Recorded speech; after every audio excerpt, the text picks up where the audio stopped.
We will start with chanting the Sanyasa Sukta. Can you all hear me clearly? Okay. These are 4 mantras in various traditional ashrams and dhams. These 4 mantras are often chanted as also the Purna Kumbha mantra. So in Chinmaya mission, we are quite familiar with this. So we will chant it. न कर्मणा न प्रजया धनेन त्यागेनैके अमृतत्वमानशुः परेण नाकन्निहितं गुहायां विभ्राजते तद्यतयो विशन्ति वेदान्तविज्ञानसुनिश्चितार्थाः सन्न्यासयोगाद्यतयः शुद्धसत्त्वाः ते ब्रह्मलोके तु परान्तकाले परामृतात् परिमुच्यन्ते सर्वे दह्रं विपापं परमेश्वभूतं यत्पुण्डरीकं पुरमद्यसग्गस्तं तत्रापि दह्रं गगनं विशोकस्तस्मिन् यदन्तस्तदुपासितव्यं यो वेदादौ स्वरः प्रोक्तो वेदान्ते च प्रतिष्ठितः तस्य प्रकृतिलीनस्य यः परः स महेश्वरः.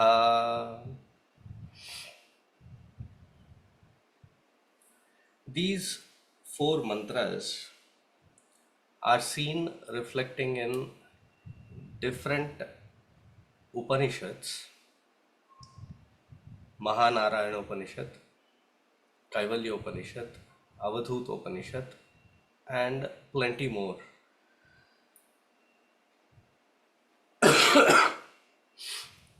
I'm just recovering from fever and cough, so you will hear me cough in between. So please kindly adjust to that.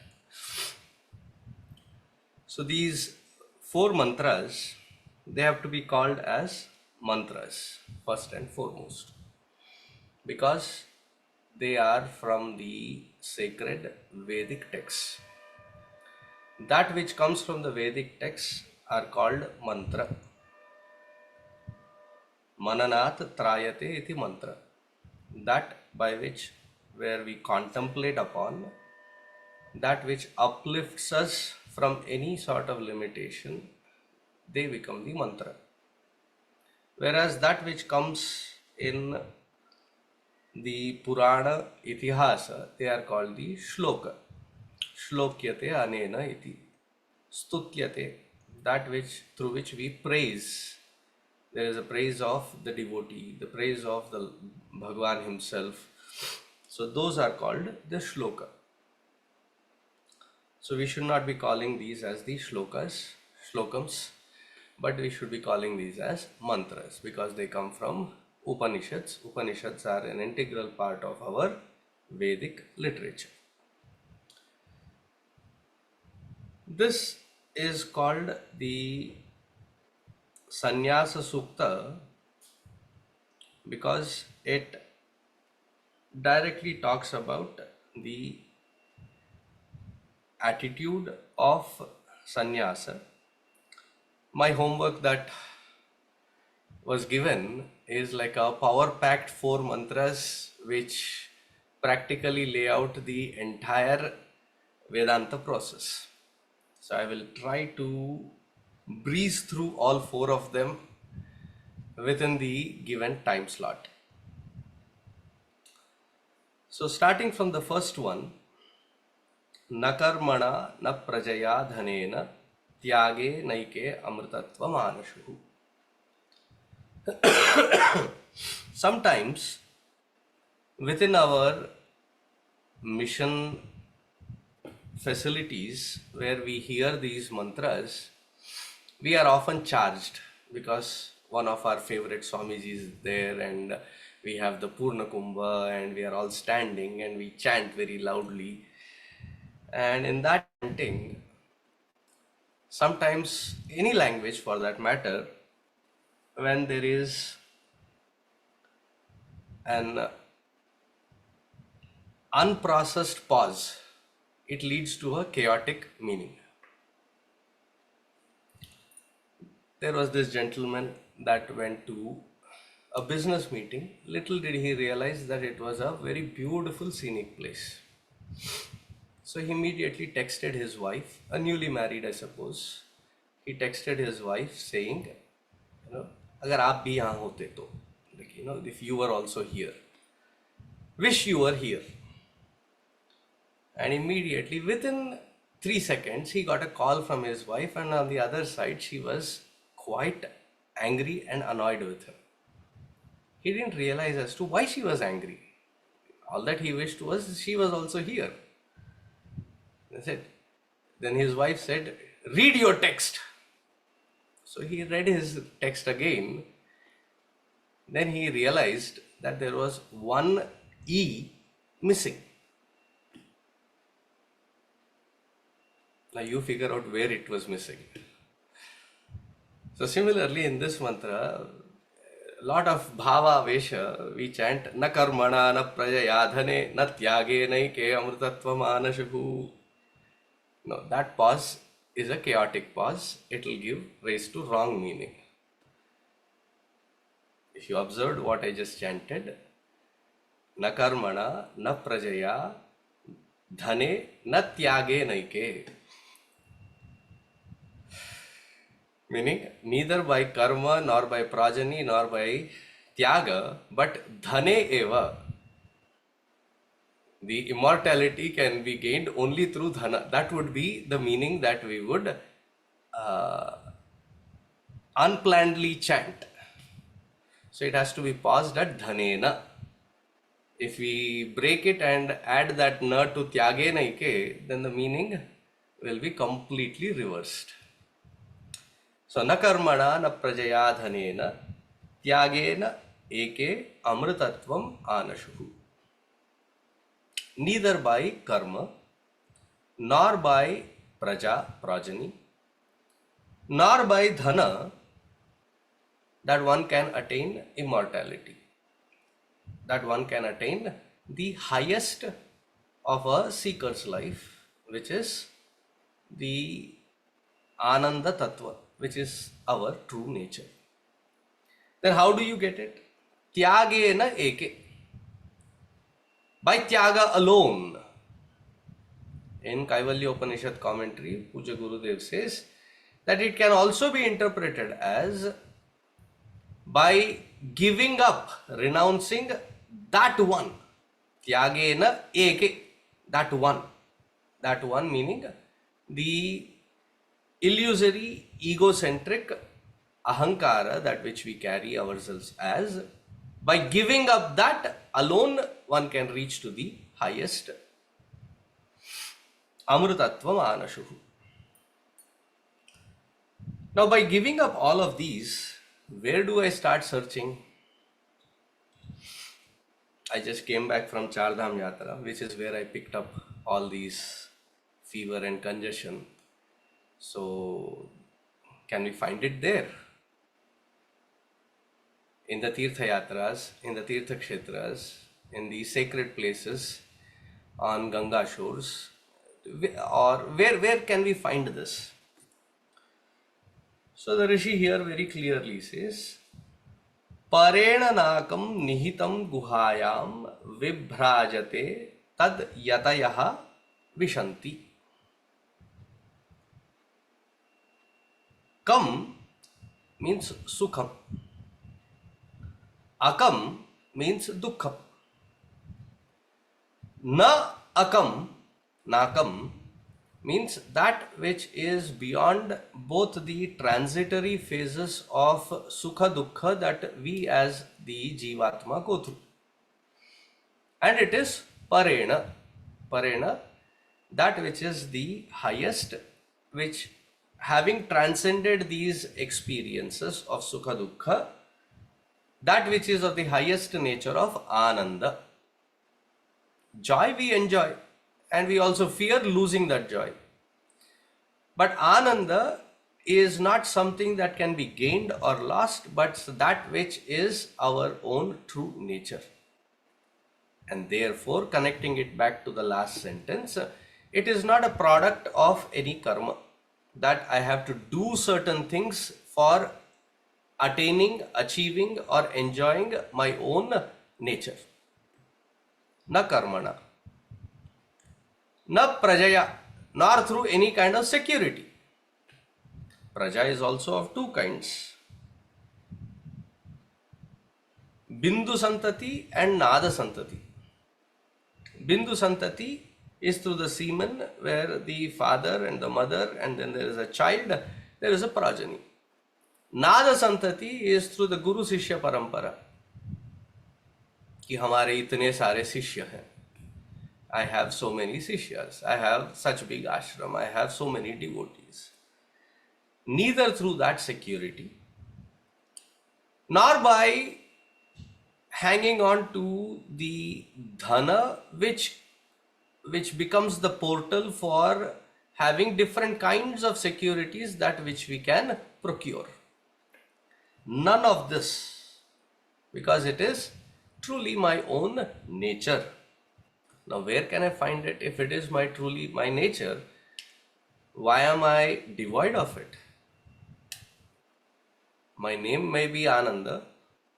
I may be living in Ananda Nilaya. I may be on Ananda Marga. But the face doesn't display that. The experience doesn't display that.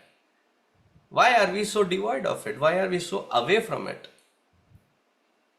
This is Nihitam Guhayam. It is deep, or the deepest core of our own being. Now, for this, with reference to this Panchakosha system that we live in as, the deepest core is the intellect. Nihitam Guhayam, that which reflects in that intellect. Vibhrajate, bhrajate, that which shines. Vibhrajate, it shines by itself. There is no other source necessary. That which shines itself reflects in the intellect, that which can be understood. This is what yatayaha vishanti. That where the yati is residing in. Now, yatayaha in Sanskrit, when we try looking at the root word, yata means to do, put effort. Prayatna, even there, that word, the root word is yata. Yata means to put effort. But the traditional meaning of yati is a sannyasi. So, tat yatayaha vishanti, that having renounced all which where they abide, such yati abide in their own true nature. Now, what is the yatna? That gets described in the next mantras. What kind of yatna has to be concentrated upon by these sannyasins or rishis or the seekers, that is given. Vedanta Vijnana Sunischitarthaha. Now, this is not something where we are trying to experiment. This is clearly plotted, clearly directed in our Shruti. And that part of Shruti, which is the very end of the Vedas, therefore also known as, aka, it is known as Vedanta. Vedon ka jo ant hai, the end portion of Vedas. That end portion of Veda, which is called Vedanta, I am not trying to qualify it as Advaita Vedanta because it is only Advaita. So that Vedanta Shastra, once having gone through the process of Shravana, Manana, Nididhyasana, having learnt through the Guru Sishya Parampara, having understood the details of it, Jnana, when experienced at a personal level, it becomes Vijnana, Vedanta Vijnana. Sunishchitarthaha. Sunishchita, that which becomes a part of my integral memory. So it becomes Nishchita. Sunishchita, unshakable understanding. Now, for it to become unshakable personal understanding, we go through the Stambha Nyaya, wherein when you are trying to post a pole so that you can hoist a flag,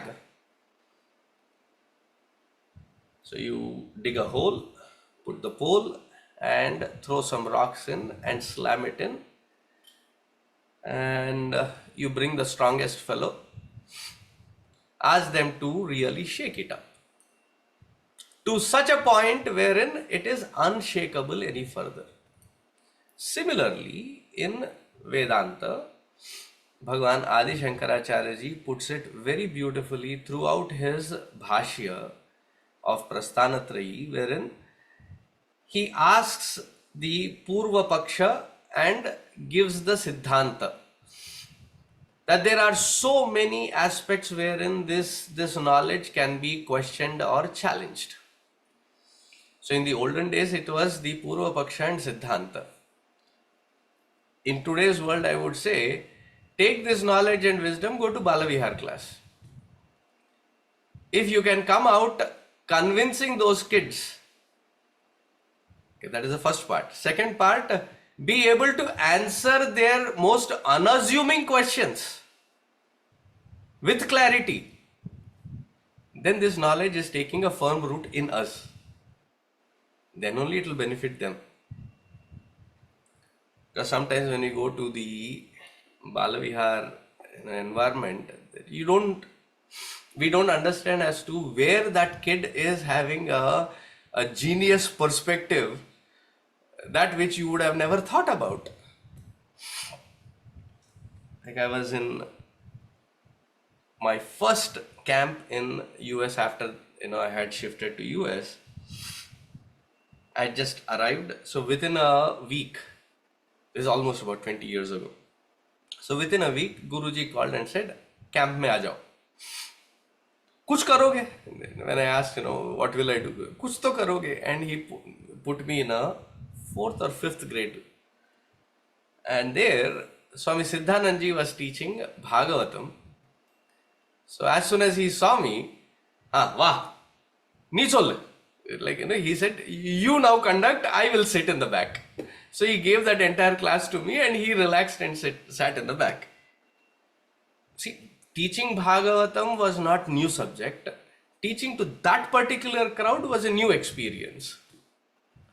So it was quite a cultural shock or a struggle to understand those kids with a US background, and so I got over all my struggle. The first half day was my struggle. Then as I got through, I went through the story where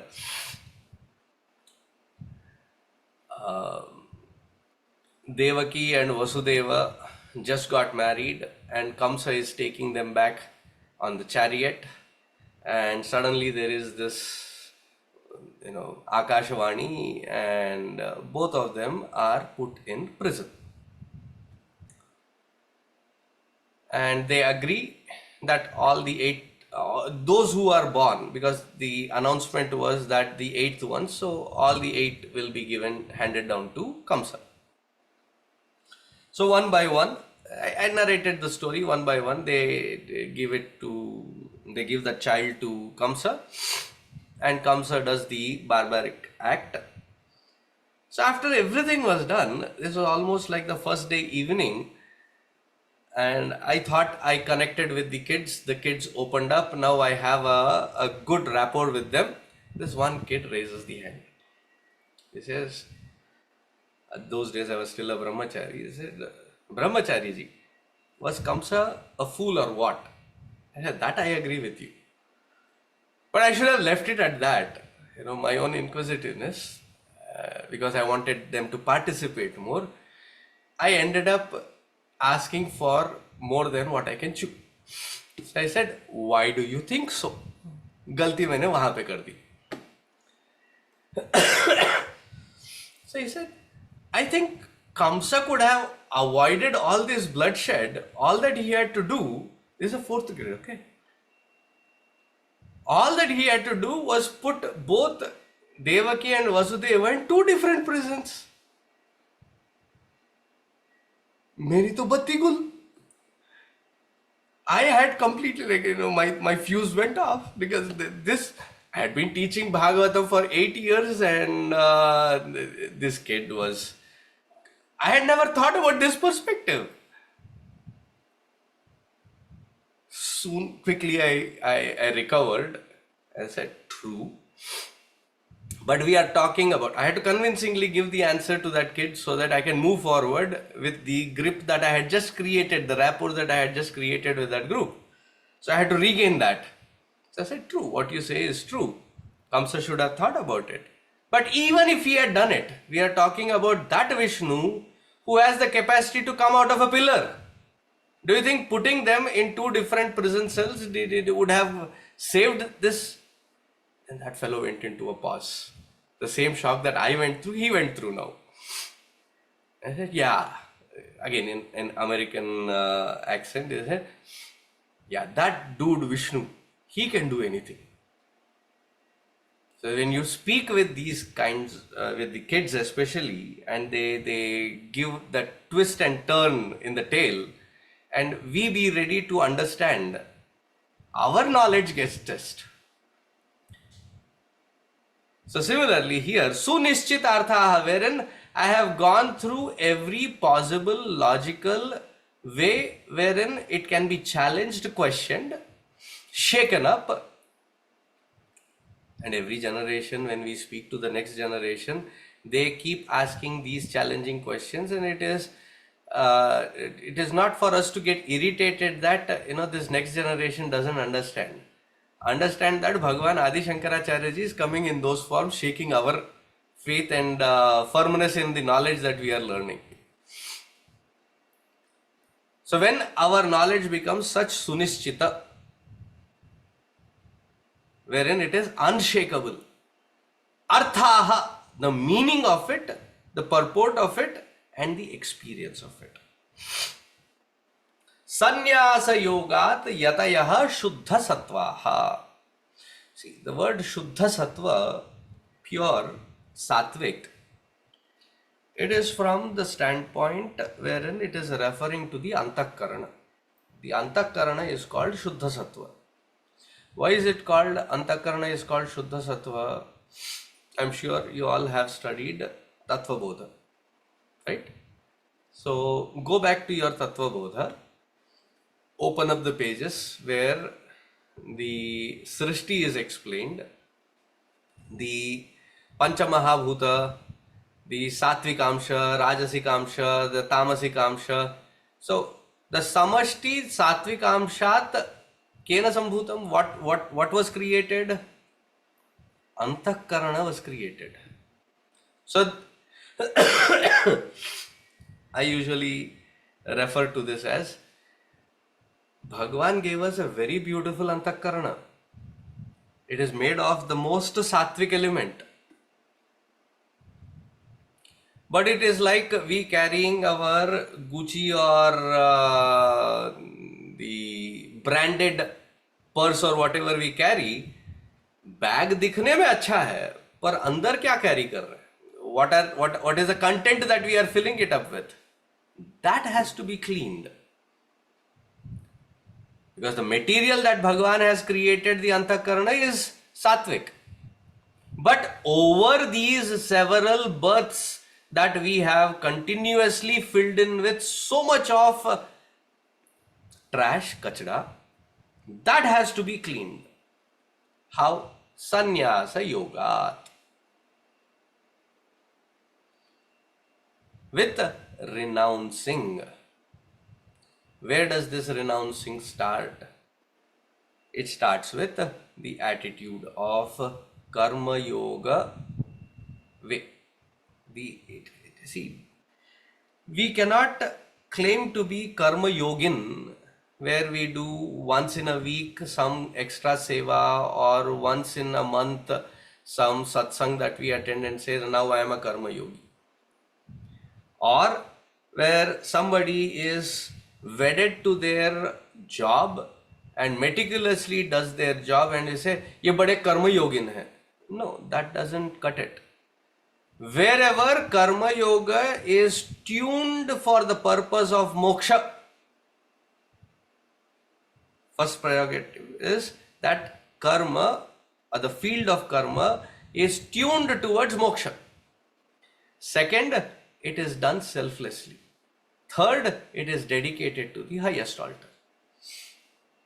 Otherwise, it is being a karmat, addicted to the field of work. Many people say, Swami ji ये तो बड़े dedicated अपने काम में, सवेरे जाते हैं शाम तक करते रहते हैं, कर्म योगी है. No, that is not karma yogi. That is addiction to work, or escaping from other works so that they can be in one kind of work. Either or, but they are not karma yogi. Karma yoga is an attitude. It starts from there. And then slowly come to the point wherein the Shat Guna Sampatti is inculcated. Viveka, Vairagya, Shamadamadi, Shat Sampatti, Mumukshutvam. So we come to that point wherein I, from the standpoint of my understanding, clearly see that that which is stopping me from growing is my own sense of attachment, and that has to be renounced. Sanyasa yogat yatayaha. These seekers attain to that Shuddha Sattva. Te brahmaloke tu parantakale paramrutat parimuchanti sarve. Brahmaloke. Brahmaloka here does not mean the other world. That which is truly the essence of my own core of being, which is the Brahma Tattva. What is the understanding essence of the entire Vedantic literature? That Brahman is substratum and I am that Brahman.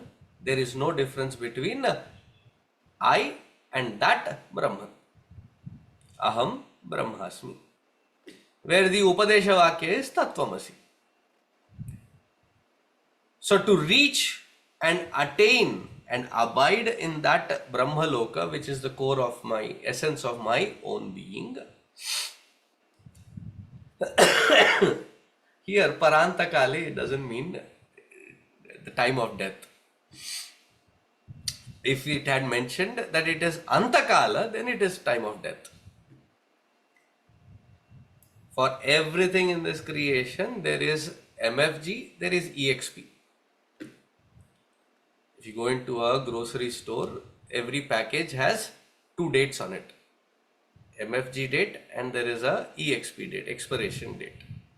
We are also born with DOB, there is also DOD with respect to this body. That is Antakala. Para Antakala. Para Antakala meaning, we understand with the 2nd chapter of Bhagavad Gita itself that there is no death for this jiva. Transits from one body of experience to the next body of experience depending on the vasanas and the road of vasanas that we have created in this life. Accordingly, we keep transmigrating, we keep shifting, rebirth.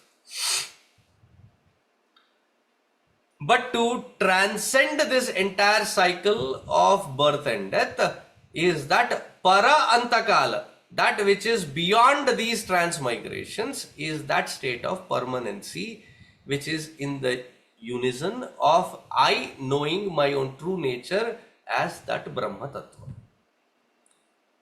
Te Brahma loke tu parantakale para amritat parimuchanti sarve. And it is only in this wherein Other than the prarabdha karma, the sanchita and agami are burned down to ashes. Parimuchanti, they are released from. Released from what? Released from all the bondages. Where is the root cause of this bondage? A classic question that comes in every self-unfoldment class, wherein is it vasana or is it karma? It is neither vasana nor karma. That is a wrong question. The root cause of it is ajnana. That ajnana can be removed only, please pay attention here. Ajnana can be removed only through jnana. No other source can remove ajnana. Every other kind of thing that we do in the name of sadhana becomes a karma. Na karmana, we have already said. Through karma, we cannot remove ajnana. Tamasoma jyotirgamaya mrityorma amritam gamaya. We chant that mantra, right? Now, just like the darkness can be removed only through light. Try however you may. Take a very concentrated bleach and spray it in that darkness. It is not going to suddenly start glowing.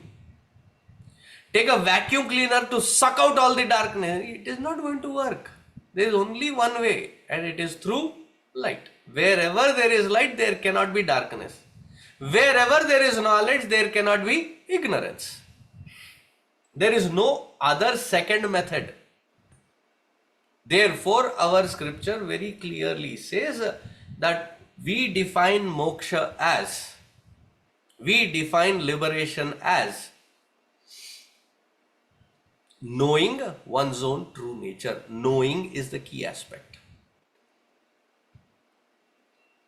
No other method.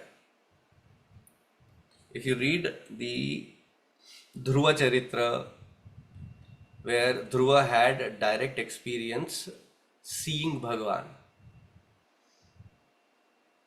And then in the end, Bhagavan says, after you have gone through all these, for which you have done this tapas, because Dhruva says, now I am not interested in the reason for which I started this tapas. He said, no, you have made that sankalpa, you cannot escape it now. You will be given the fulfillment of that sankalpa. Now, after all that has been fulfilled, then attain to a guru, understand the nature of what you have just experienced in this dialogue with me as the very essence of your being, then what you attain is called moksha. Bhagavan himself says that to Dhruva. He is there pratyaksha in front of him. So seeing Bhagavan pratyaksha is an amazing experience. None to compare with. But Bhagavan himself says even this is limited. Because there is still duality.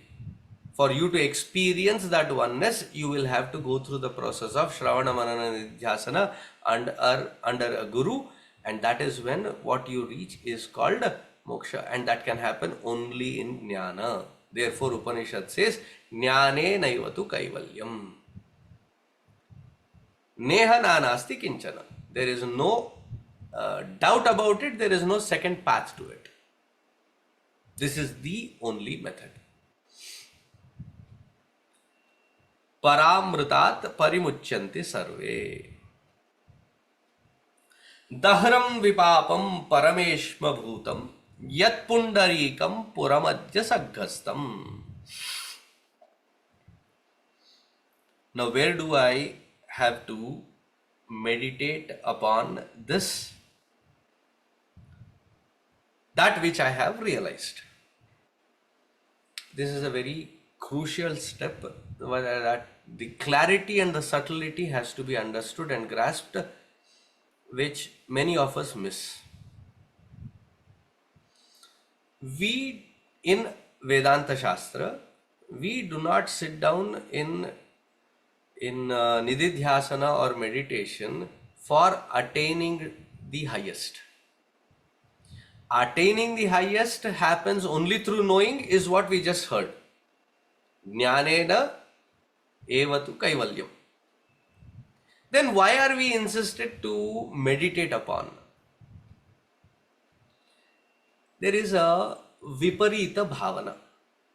For millions and millions and millions of lives that we have lived as this limited existence, it happens. In Marathi culture, many I have seen after marriage they change their name, right? The reason I'm mentioning that is not everybody is taken sannyasa. So now I'll go to my example. So twice my name has changed so far. So the first time my name got changed to Uddhav Chaitanya, I know I have just been given Diksha from my Purva Ashrama to a Brahmachari name, and that name is also very clearly understood by me. But that first 1 month or 2 months, somebody is yelling my name. I can hear it and I'm processing it thinking, बेचारा किसी ने किसी को बुलाया है और ये सुन नहीं रहा है. This fellow is not hearing it. Then a tap on my shoulder and said, तब से तुझे बुला रहा हूँ. Then it clicks, oh, my name is that. I am that which I am being called. Why is there no immediate response? Because of my Purva dosha. My earlier experience of living that earlier limitation, right? Similarly, we have lived in this body, mind and intellect, in this Panchakosha, all through our life, all through our lives.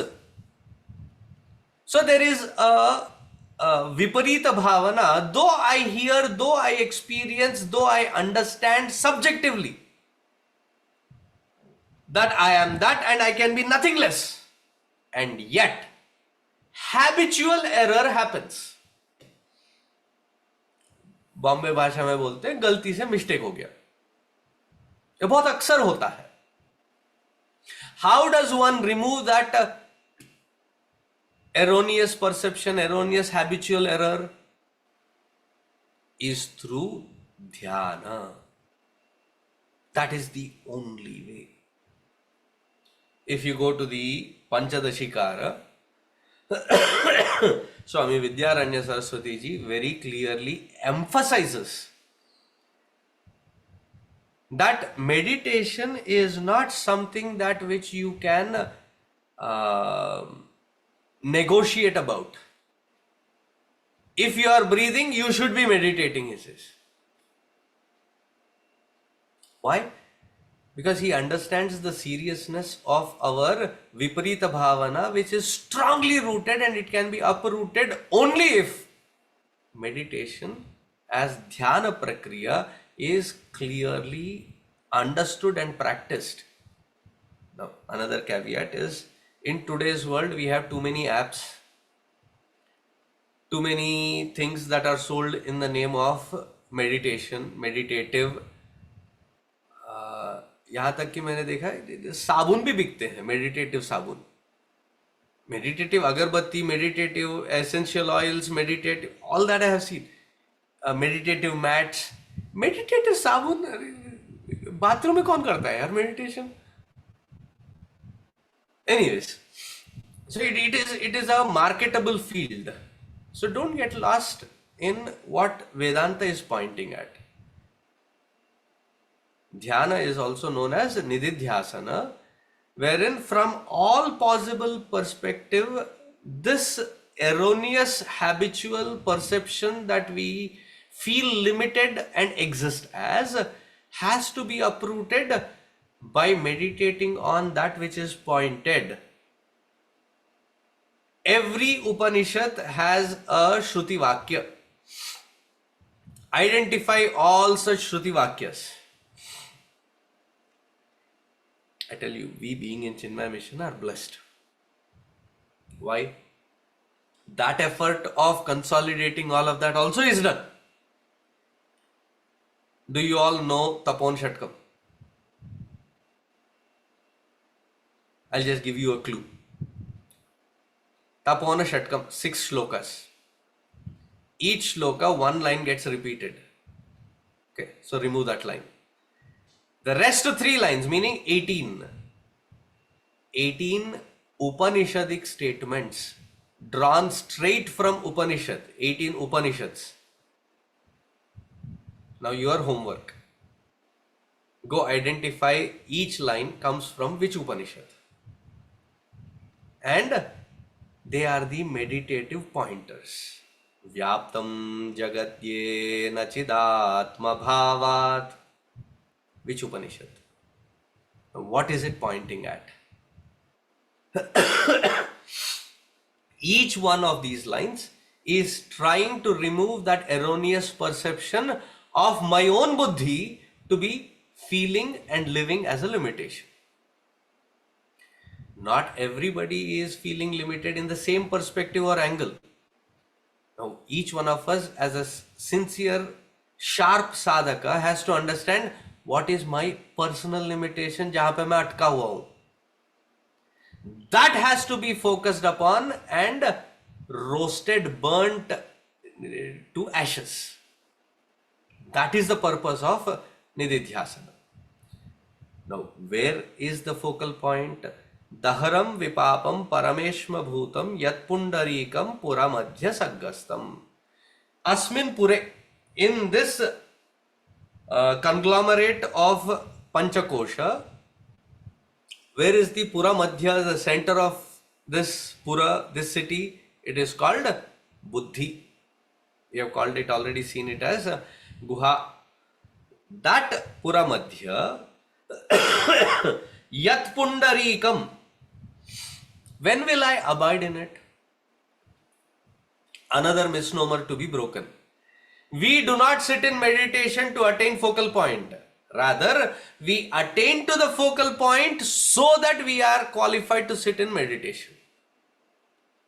Refer to 6th chapter of Bhagavad Gita, where Bhagavan says, Tatra ekagram manah kritva na kinchidapi chintayet. You sit on the seat of meditation with ekagrata, not the other way around, that I sit in meditation so that I can gain focal point. It is like saying, Pehle main ud jaun, then I will create speed. No, you can fly only after having created the momentum, initial momentum, not the other way around. So, going back here, Dahram vipapam parameshma bhutam. Vipapam, papa punya ke atit. Vipapam. How? Having qualified in taking care of my entire life of activity with the attitude of karma yoga. Then with Shravana Manana Nidhyasana get to the pointer, cleanse the chitta, and that in the core of my own being, in that buddhi guha, when I see that this reflected consciousness is mere reflection, meaning there has to be a source, and that source because of which I can clearly see this reflected consciousness is my true nature.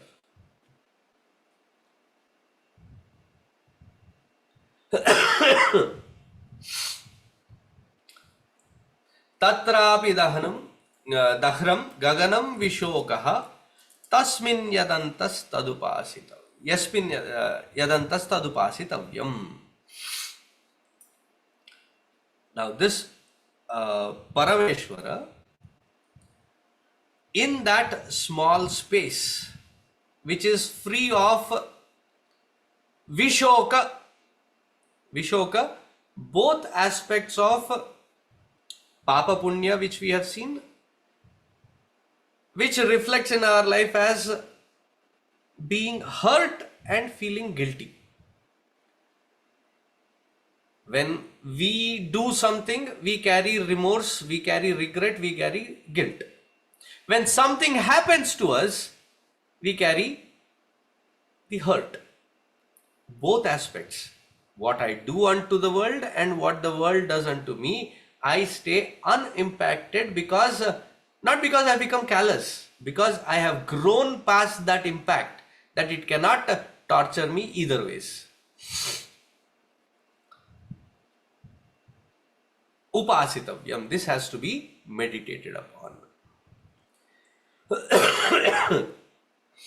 यो वेदादौ स्वर प्रोक्तो वेदांते च प्रतिष्ठितः तस्य प्रकृतिलीनस्य यः परः स महेश्वरः. He gives us an alambana. Alambana, a support. Yo veda adau swaraha proktaha. In the beginning of every Veda mantra, that which it starts with, sanctified with. Like how Rajalakshmi Amma started the invocations, she started with Om. Yo Veda Adau. In the beginning of any Veda mantra, we start with Pranava. This Pranava Upasana, it has Akara, Ukara, Makara. Now when we look at the entire Varnamala, it starts with A. Then there is Kavarga, Chavarga, Tavarga, Pavarga, Tavarga, Pavarga. What is the last syllable of Pavarga? Ma. From A to Ma, the entire movement of the syllable or the sound, the technology of that sound that is to be, it starts with A. Where the mouth is open, it is a guttural sound, it comes from below. When you say Ma, what happens? It is a Oshtya. Oshtya meaning that when the lips come together to make that sound. Ma. From in all the way to the end. And U is when the lip is in the middle position. A, the lips are wide open. Ma, it is closed. U, it is mid position. The positioning of the lips. A is the beginning. U is the middle. Ma is the end. Between these are all the syllables that have been very scientifically laid out, and Shabda is packaged. Shabda meaning all the Nama. Nama refers to what? Rupa. Whether it happens in the dream or the deep sleep, waking or the dream state,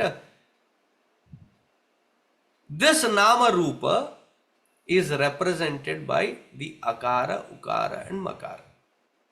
Now, what is important is not just the Akara, Ukara, Makara. The origin of this Akara, Ukara, Makara put together, the Onkara, is from Ashabda, from the silence within. It raises from the silence and merges into that silence. That silence which is my true nature. And this alambana is to take me directly to that source within. Yo vedado swara prokto vedante cha pratishtitaha. That which is established as my very source by the Vedanta. Tasya prakriti leenasya yah parasya maheshwaraha. When I see that this which is created by the Prakriti, the Pancha Mahabhutas, the 5 different layers, the BMI, Guna Guneshu Vartante iti Matvana Sajjate. That all of this is made of these gunas which interact with the gunas of the creation or the Prakriti, the Jagat that it interacts with. I, the conscious being, is merely the witness enabling it happen. Not the one that is dancing to the tunes of these gunas, but the one who enables the gunas to even move. Tasya prakriti leenasya. Having understood this, I become independent I am no more under the grip of Prakriti, but that grip has been leena. Leena meaning it has been completely diluted. And what is my experience? Yaha Paraha Sa Maheshwaraha. That I and that Ishvara, Maheshwara, that Supreme, are not two different, but one alone is that experience. Now, with this comes the end of our Sanyasa Sukta, which is the four mantras. Now, each one is so power packed that on each one we can have a dialogue of Purva Paksha and Siddhanta for a very detailed discussion. But I had to fly through the entire process in the given 1 hour. Hope I have done justice. Thank you for having me. If you have any questions, I think my health still permits to hang around to answer.